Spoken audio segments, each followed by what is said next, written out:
ഒരാനയും ഒരു നായയും ഒരേ സമയത്ത് പ്രഗ്നൻ്റായി. 3 മാസം കഴിഞ്ഞപ്പോൾ നായ പ്രസവിച്ചു. 6 പട്ടിക്കുഞ്ഞുങ്ങളുണ്ടായിരുന്നു. പിന്നെ ഒരു 6 മാസം കഴിഞ്ഞപ്പോൾ നായ വീണ്ടും പ്രഗ്നൻ്റായി. 9-ാം മാസത്തിൽ വീണ്ടും പ്രസവിച്ചു. അതങ്ങനെ തുടർന്നു. 18 മാസം കഴിഞ്ഞപ്പോൾ ഈ നായ വന്നിട്ട് ആനയോട് ചോദിച്ചു, നീ ശരിക്കും പ്രഗ്നൻ്റാണ്?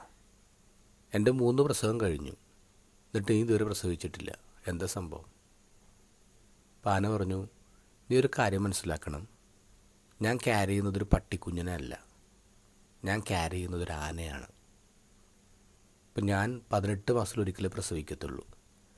പക്ഷെ എൻ്റെ കുഞ്ഞ് ഈ ഭൂമിയെ തൊടുമ്പോൾ ഈ ലോകം അതറിയും. എൻ്റെ കുഞ്ഞൊരു റോഡ് ക്രോസ് ചെയ്യുമ്പോൾ ആൾക്കാരവിടെ നിൽക്കും, എന്നിട്ട് നോക്കും.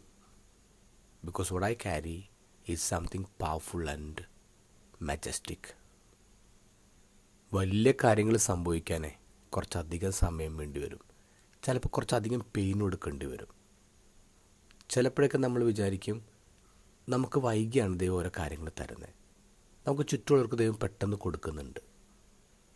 തൊട്ടടുത്ത ആൾക്കാർക്ക് ചിലപ്പോൾ നമ്മളെക്കാൾ വേഗം ജോലി കിട്ടും, ചിലപ്പോൾ നല്ല കോളേജിൽ അഡ്മിഷൻ കിട്ടും, നല്ല ജീവിത പങ്കാളി കിട്ടും.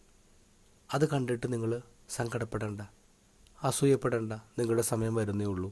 പക്ഷെ നിങ്ങളുടെ സമയം വരുമ്പോൾ പീപ്പിൾ വിൽ ബി എമേസ്ഡ്. ഇന്നത്തെ ഗോസ്പലിൽ ഈശോ അതാണ് പറയുന്നത്. സങ്കടങ്ങൾക്ക് അല്പായുസാണെന്നേ. അല്പസമയത്തേക്ക് മാത്രമേ സങ്കടമുള്ളൂ, പിന്നെ അത് സന്തോഷമായിട്ട് മാറും. But you have to wait. ചിലപ്പോൾ ഈ സങ്കടങ്ങൾ ഇങ്ങനെ നീണ്ടുപോകും. അപ്പം നിങ്ങളെന്താ വിചാരിക്കണ്ടേ? I am expecting something amazing.